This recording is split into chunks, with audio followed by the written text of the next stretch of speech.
Hey, what's up guys? It's Telly Tay back with another episode of the Lowdown. We're here in the Freeheel Life shop today.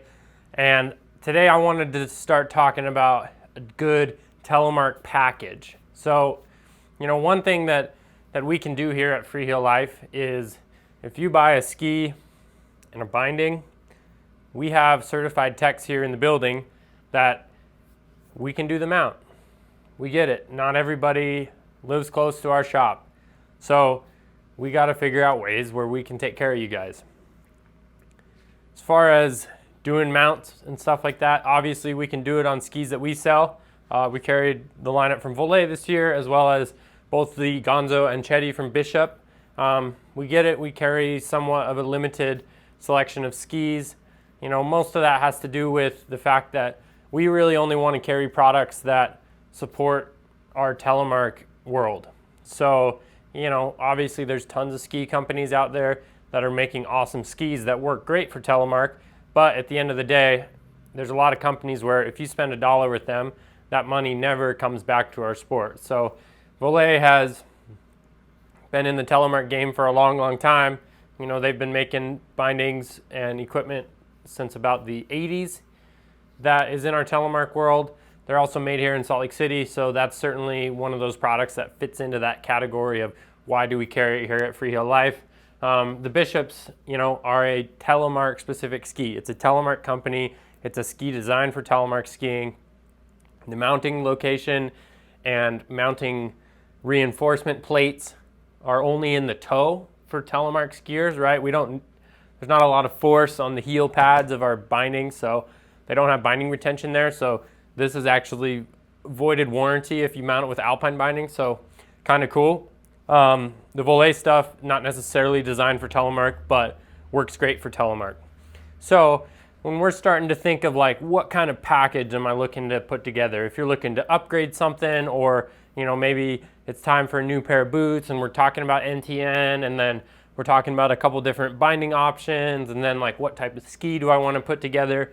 So I'm just going to give you kind of a brief overview of what types of things go into making that package, so then you can make a more educated decision about what type of stuff you want, or you can give us a call or shoot us an email or stop by our store where you can come talk to one of us, whether it's me or one of my other guys here at the shop, that we're going to be able to get you through what type of package is going to be most ideal for you. So one thing that comes to mind first off my bat is what's my backcountry package look like? So, with our NTN systems, all of these NTN bindings have some sort of touring mechanism. Granted, the Rotofella free rides do have a touring mode, but it's a heavy binding. The range of motion in the tour mode is not great compared to other options. So, in my mind, I kind of see this as more of a resort binding at this point. Oops. But we've got another option from Rotofella in the Freedom binding. This is a lighter version, essentially similar kind of design philosophies. It's lighter, has a better touring mode than the free ride, but might not be the best backcountry binding currently available. The Outlaw X has a great touring mode similar to that of the Axle. So in my mind, this is kind of the best of the dual purpose bindings, where it has a good free pivot touring mode. It can also totally handle the resorts. I spend a lot of time in the resorts skiing on these. When we start to look at the Lynx and the Mejo, Lynx from 22 Designs is their newest NTN system. This is I think the third year now on the market. Utilizes the tech pins here on the touring. So, these two bindings are both very lightweight, so we're going to be saving weight on the uphill, and we have that tech toe efficiency. Certainly you can ski these in the resorts, but in my mind, I think this is definitely more of my setup that leans towards the backcountry. Either A, I have a setup that's totally dedicated to the backcountry, or B, I might be more of a backcountry skier that spends a handful of days riding lifts in the resorts. So, if I'm going to be spending more time backcountry skiing, I might be more inclined to look at the tech toe bindings. if I'm going to be spending more time in the resorts and some time touring, I might be looking at some of the other options here. So, one of my favorite packages from last year that was in our demo fleet that I spent a fair amount of days on was with the 22 Designs Lynx and the Volet Ultra Vector. So the Ultra Vector is about 96 or so underfoot. As I may have mentioned in previous episodes, the Volet waist widths and tip and tail dimensions are slightly variable depending on the length of the ski. So that's to help create a similar sensation in terms of keeping turning radiuses more similar. So, this particular, the 171 is 94 underfoot. The 184s are 98 underfoot, and all the way down to, in the women's version, in the 154 is 90 underfoot. So, it's kind of in that sub 100 class where, with the early tip rise, I certainly can enjoy these on a softer snow day. And if it's super deep, rather than grabbing the big fat pair of skis, I might just make that powder snow feel a little deeper because I'm getting down into it a little more. So, Volet Ultra Vector and the 22 Designs Lynx is certainly a great backcountry option because the ski is very light, the binding is very light, so I'm saving a lot of weight in terms of ski and binding combination. And then with that being said, can totally handle the soft snow, but it's also at that waist width is going to give me plenty of, ability to get that ski on edge on a little firmer snow. It's an awesome corn ski. And with this Lynx binding, it's super easy as far as how the touring function goes. So I've got touring mode on this is essentially, we'll just clip down and just lever that second heel claw out of the way, open up the toe piece, get our toes lined up, lock that out. There we are in the tour mode. So we're just on the pins.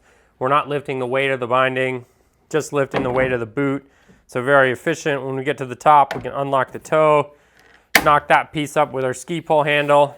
And then as we step down there, we're locked into ski mode. So we've got that spring tension, get to the bottom, open up that toe, twist out of the binding, put our skins back on, right back into tour mode. So super easy on the Lynx.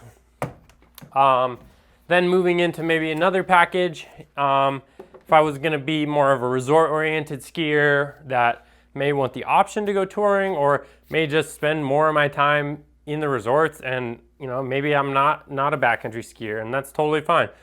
A lot of us are into Telemark just for the way down. I think, Josh, our owner here, has mentioned in other content we've done, whether it's videos or podcast stuff, that, Telemark is really a downhill technique. Certainly we have the option to climb in the mountains, but, for us, it's about the way down. Like, I want to make Telemark turns. I want to have the option to do whatever turn I want on my tele gear. So, as far as more of a downhill-oriented Telemark skier, there's lots of us out there. With the Volet stuff, a lot of these skis are lighter weight, which are nice just in terms of they're easy to throw around. The Volet stuff kind of leans more towards the backcountry, but can certainly handle the resort. With some of these lighter skis, like the Volets, there's certainly a speed limit. You got to be pushing it pretty hard, but just the fact that they are a lighter weight construction, they're not a race ski. They don't got metal in the top sheet. They're not really made for just like absolutely charging. But it's like this Volet Manti. I totally could use this as a resort ski. For most people, the flex it's stiff enough where I feel like I have that support, and with tip and tail rise, kind of subtle, I've got that ability to, smear it around on the soft snow, and I have enough effective edge to throw this thing on edge. These are about 104 underfoot, at least out west. That's a real popular kind of daily driver setup. So Manti and the Outlaw would be an awesome combination. And then, even more so into, strictly resort skiing, from Bishop, these skis are not incredibly heavy, so certainly could be an option to use in the backcountry, but, they have a full sidewall construction. It's going to be a little more torsionally stiff than a volet ski. The Chetty's about 100 underfoot. That's kind of right in that sweet spot of can really, really handle it all. It's like I can still get this on edge. It's still fun in the soft snow. So, a Bishop with an Outlaw, or even with, their Bishop BMF bindings, these are certainly very powerful bindings that, especially in the BMF3, there is no touring mode. So certainly just kind of a resort oriented binding, super easy step in. With the BMFR, this does have a tour mode, but the binding's very heavy. So, compared to other options, this is kind of like, it's my resort binding, but I have the option to go touring. So, if we're not doing a lot of touring days, we don't necessarily need that fully dedicated, touring binding. So the Chetty could be a good option, pairing that with something, and then the Gonzos are 90 underfoot. So a little more of a kind of carver. They are twin tip, so if you're into skiing backwards or doing jumps or anything, you totally got that option. But if you like to keep your chest facing down the hill rather than up the hill, can totally throw this thing on edge. Really arc some nice turns. These are fairly smooth in terms of the flex pattern. And then pairing that in with the boots, TX Comp lacks the tech insert. So, TX Comp is kind of my personal favorite. So part of the reason why I end up in the Outlaws most of the time is I do not have compatibility with those tech bindings. But when I have spent days on the TX Pros, especially in the backcountry, if I steal something out of our demo fleet for the day, I like that option, and definitely notice the touring performance. So there's lots of variables that go into building a Telemark package, and ultimately here at Freeheel Life, we want to be able to give you the information to make a good decision and give you guidance when necessary. So on our website, we've got a couple of our kind of favorite picks as far as packages go, but there's always the option to build your own. So if you're looking at putting together a new Telemark setup, give us a call, shoot us an email, come by to the Freeheel Life store, and we will be able to outfit you as far as boots, binding, skis, create a sweet package. And remember, there's always a package deal pricing. So, if you're going to be investing all this gear together, we'll totally be able to hook you up and get you down to a lower price point for that. Thanks for watching this week's episode of The Lowdown. I'll be back next week, and as always, spread Telemark.